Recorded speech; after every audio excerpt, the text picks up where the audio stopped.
Hello बच्चों, कैसे हो? अच्छे होंगे। चलो, तो अब तक हम स्टडी कर रहे थे। हमने लास्ट आपने स्टडी कर लिया था मोशंस के बारे में।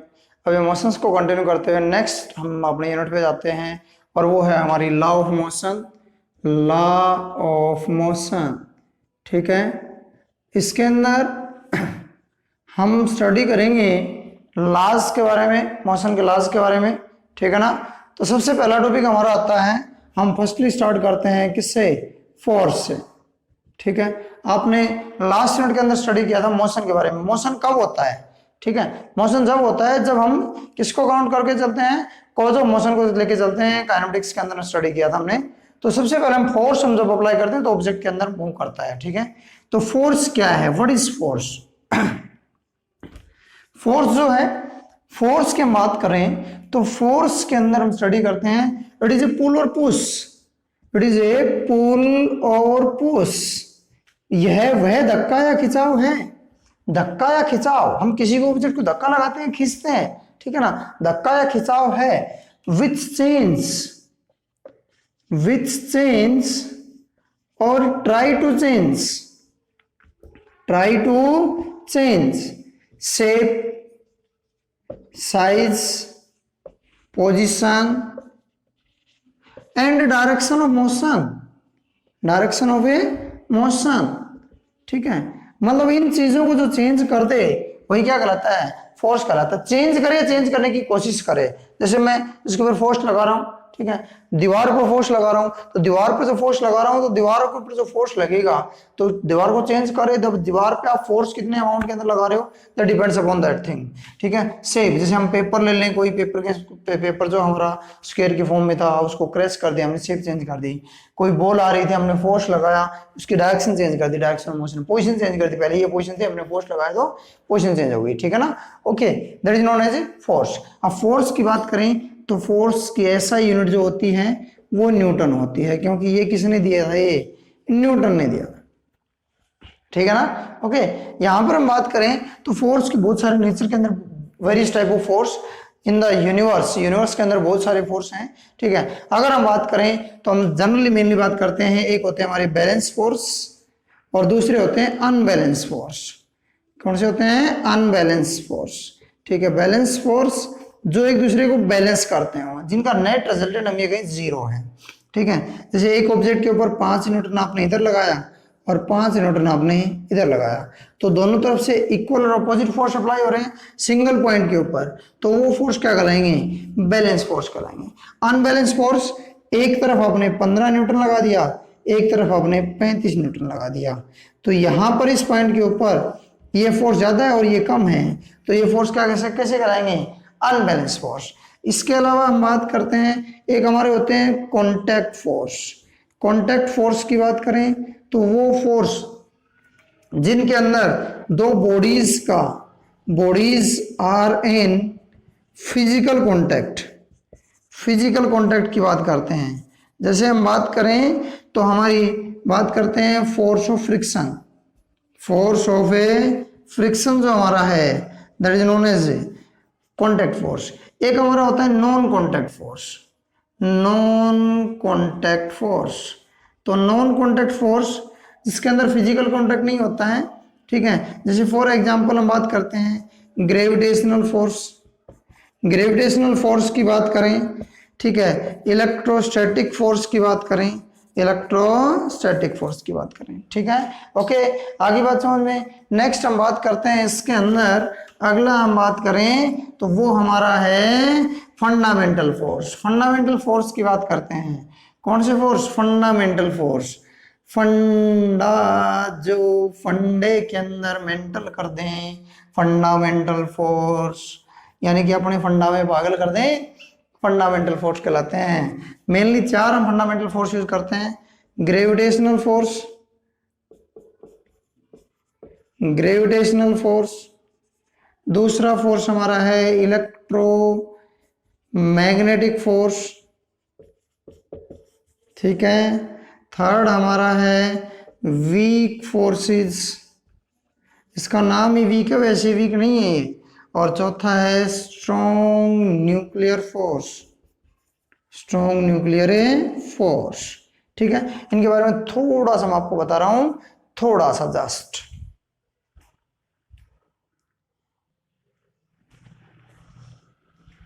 नंबर फर्स्ट पे है ग्रेविटेशनल फोर्स। तो ग्रेविटेशनल फोर्स की बात करें तो ग्रेविटेशनल फोर्स दो मास ऑब्जेक्ट के बीच में होता है, दो मास ऑब्जेक्ट के बीच में। ठीक है ना, दो मास ऑब्जेक्ट अगर एक स्मॉल सेपरेशन से, एक मास m1 एक m2 एक स्मॉल सेपरेशन से रखे हुए तो इनके बीच में ग्रेविटेशनल फोर्स होता है। इलेक्ट्रोमैग्नेटिक फोर्स दो चार्ज के बीच में होता है, दो चार्ज, अगर एक चार्ज q1 और एक चार्ज q2 r सेपरेशन से रखे हुए हैं तो इनके बीच में जो फोर्स होगा ग्रेविटेशनल फोर्स होगा। वीक फोर्स, ये फोर्स हमारे न्यूक्लियस के अंदर काउंट होते हैं। ठीक है, न्यूक्लियस के अंदर काउंट होते हैं। ठीक है ना, और स्ट्रॉन्ग न्यूक्लियर फोर्स भी न्यूक्लियस में काउंट होते हैं, जो न्यूक्लियस को बाउंड करके रखते हैं स्ट्रॉन्ग न्यूक्लियर फोर्स और वीक न्यूक्लियर फोर्स के अंदर। क्लियर है, न्यूक्लियर रिएक्शंस के अंदर हम स्टडी करते हैं। क्लियर है, अब बात करते हैं नेक्स्ट हम अगला अगला हम बात करते हैं कौन सा, फोर्स, लॉ ऑफ मोशन, जिनका हमने जिक्र किया था, जिसके लिए टॉपिक किया था स्टार्ट, लॉ ऑफ मोशन। ठीक है, लॉ ऑफ मोशन न्यूटन महाराज थे, बहुत अच्छे बाबा थे न्यूटन महाराज। उन्होंने हमें नियम दिए तीन, Newton's first law of motion, Newton's first law of motion. क्या कहता है Newton's first law of motion? Newton first law of motion ये कहता है कि if there is no external force applied on the object, then net force, then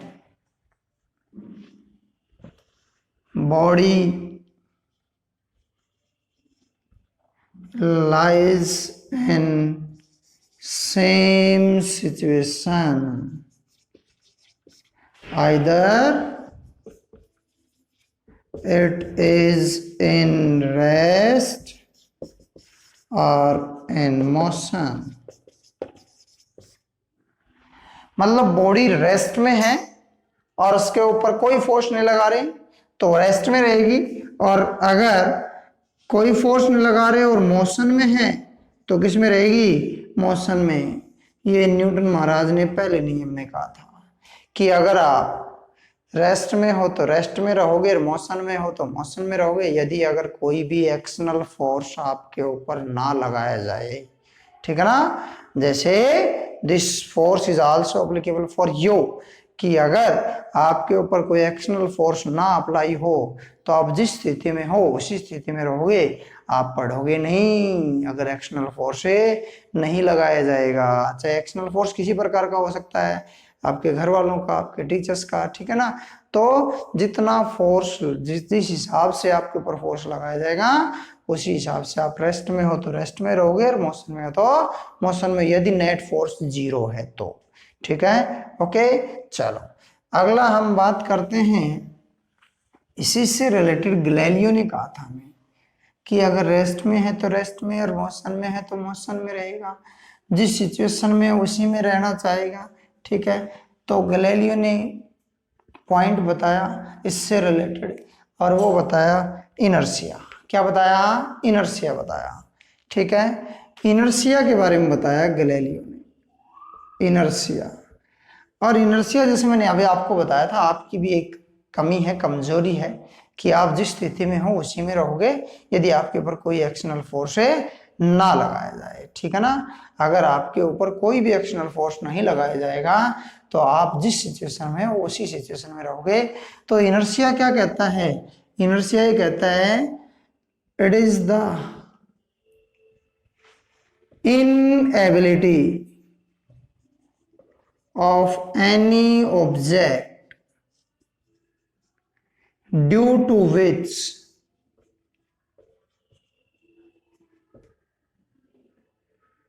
due to which it always tends to situate in same situation. मतलब वो inability जिसकी वजह से आप जिस भी सिचुएशन में हैं उसी सिचुएशन में रहना चाहोगे, क्या कहलाएगी? इनर्शिया कहलाएगी। क्या कहलाएगी? इनर्शिया। क्लियर है? ओके। अब बात करें इनर्शिया की, तो मैंने आपको उदाहरण के तौर पे दूं कि आप चल रहे थे, अचानक से कोई पीछे खींचेगा तो आप मूव करोगे, ठीक है ना? तो आप वहीं पे रहने की कोशिश करोगे जहां आप थे, ठीक है ना? अगर आप रेस्ट में हो, अचानक से कोई खींचेगा तो आप रेस्ट में रहने की कोशिश करोगे। आप मोशन में थे, मोशन में रहने की कोशिश करोगे, ठीक है ना? इसी बात को देखते हुए, आपकी इसी कंडीशन को देखते हुए गैलीलियो ने 3 नियम दिए इसके और 3 टाइप दी, type of inertia, type of a inertia. और वो दी number first, inertia of rest, inertia of a rest. इसमें क्या कहा?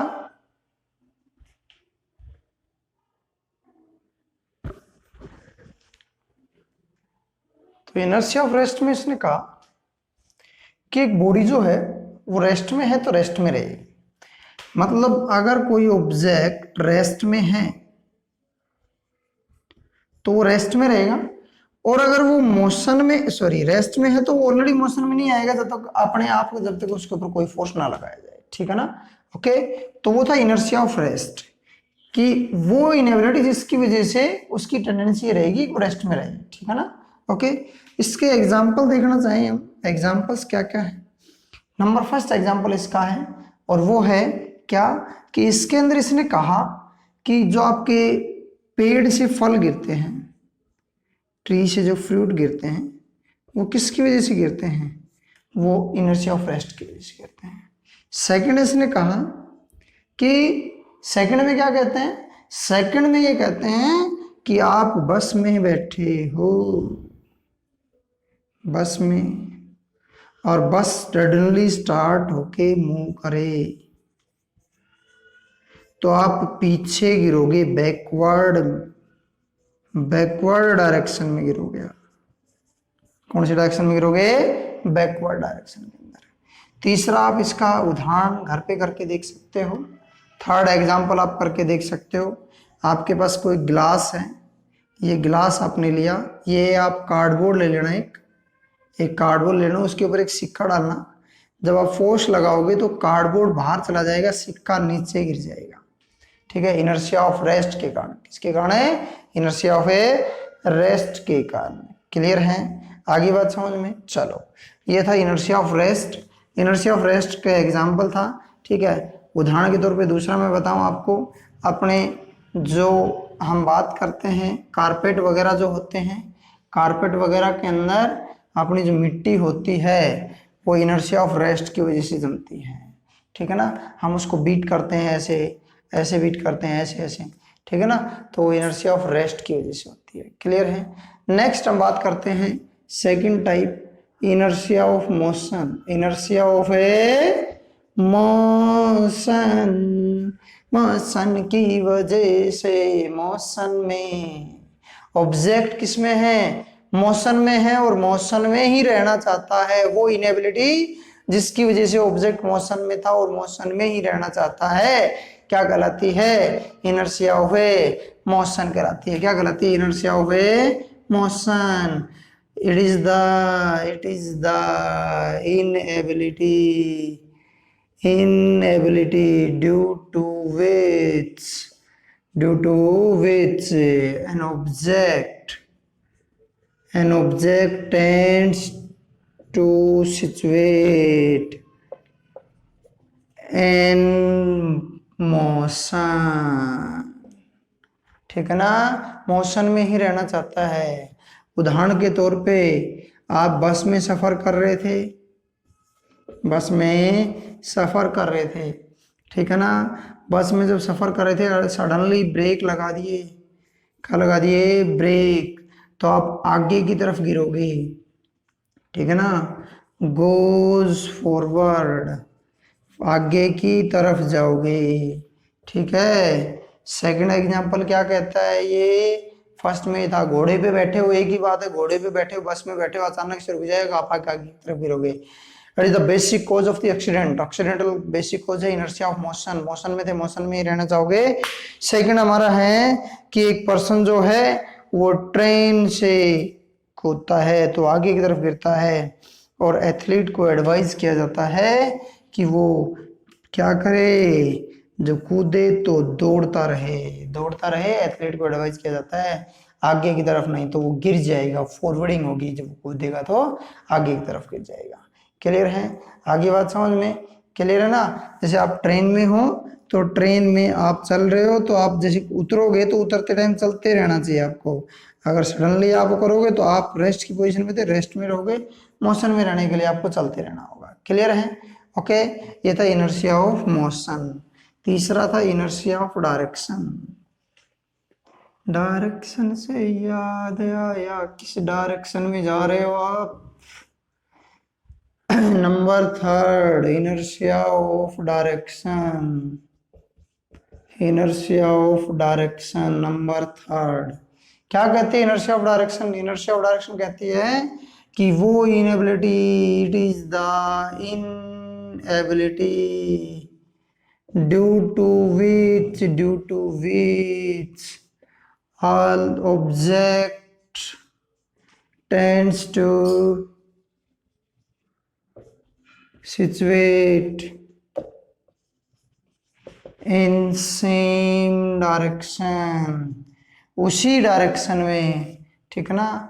इसीलिए आपने देखा होगा पत्थर हम घुमाते हैं, पत्थर ऐसे ऐसे पत्थर बांध के, तो पत्थर हमेशा सीधी दिशा में जाता है, जब निकल के एक रस्सी से बांध के करोगे तो आप हमेशा सीधी दिशा में जाता है, ठीक है ना।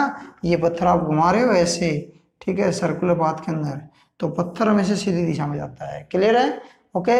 दूसरा हम बात करें तो आप जैसे बस में जा रहे थे, बस में सीधे रास्ते जा रहे थे, अचानक से बस को मोड़ दिया जाए ऐसे, तो आप इधर इधर बाहर की तरफ जाओगे, आउटवर्ड, आउटवर्ड डायरेक्शन के अंदर, ठीक है ना। आप आउटवर्ड डायरेक्शन के अंदर जाओगे, that is due to inertia of a motion, inertia of motion के कारण आप कहाँ जाओगे, इनर्शिया ऑफ मोशन की वजह से आप कहाँ जाओगे, आउटवर्ड, ठीक है। इसी का उदाहरण है मड गार्ड। मड गार्ड क्या काम करता है कि वो क्या करती है, जैसे हम बात करें तो वो इधर लगेगी, तो वो डाउनवर्ड डायरेक्शन के अंदर हमें प्रोटेक्ट करता है, क्या करता है, प्रोटेक्ट करता है, मड से हमें क्या करता है, प्रोटेक्ट करता है, due to inertia of a direction की वजह से। ये था इनर्शिया ऑफ ए डायरेक्शन, ठीक है। इनर्शिया ऑफ डायरेक्शन हमने स्टडी किया, inertia of rest, inertia of motion, ठीक है। इसके अंदर तीनों ही न्यूटन्स के फर्स्ट लॉ को रिप्रेजेंट करते हैं कि जहां थे हम वहीं रहेंगे, रेस्ट में थे रेस्ट में, मोशन में थे मोशन में, डायरेक्शन में थे तो डायरेक्शन के अंदर। मतलब क्या कहना चाह रहे हैं कि इसके अंदर न्यूटन्स का फर्स्ट लॉ ही इनर्शिया को शो करता है, और इनर्शिया मैं आपको बता दूं, inertia is only depends upon mass, inertia जो है वो मास डिपेंडेंट होगा, मास डिपेंडेंट होगा, ठीक है। अगर मैं बात करूं जैसे उदाहरण के तौर पे, जैसे एक हमारा खाली बॉक्स था, ठीक है, एक हमारा भरा बॉक्स था, इसमें मास कम था, इसमें मास ज्यादा था, तो हम बात करें इसके अंदर जो मास का रोल होगा, अगर हम मूव करवाएंगे तो हमें एक्सटर्नल फोर्स की ज्यादा जरूरत पड़ेगी, इसके अंदर एक्सटर्नल फोर्स की कम जरूरत पड़ेगी, ठीक है। तो मास डिपेंडेंट था। नेक्स्ट हम इसके अंदर बात करें मोमेंटम के बारे में।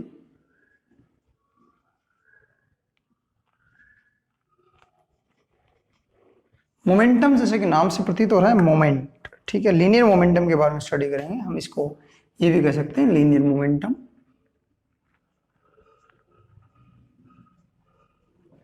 और लीनियर मोमेंटम की बात करें हम यहाँ, तो लीनियर मोमेंटम हमारा जो होता है, it is the product of, it is the product of mass and velocity, product of mass and velocity की बात करते हैं तो क्या कहलाता है, ये हमारा मोमेंटम कहलाता है। P से रिप्रेजेंट किया जाता है, P से P is equal to M into V. ठीक है, P जो है वो लीनियर मोमेंटम है, लीनियर मोमेंटम, और M जो है वो हमारा मास है, V जो है वो वेलोसिटी है। ठीक है, P is equal to M V. ध्यान रहे लीनियर मोमेंटम जो है वो एक वेक्टर क्वांटिटी है।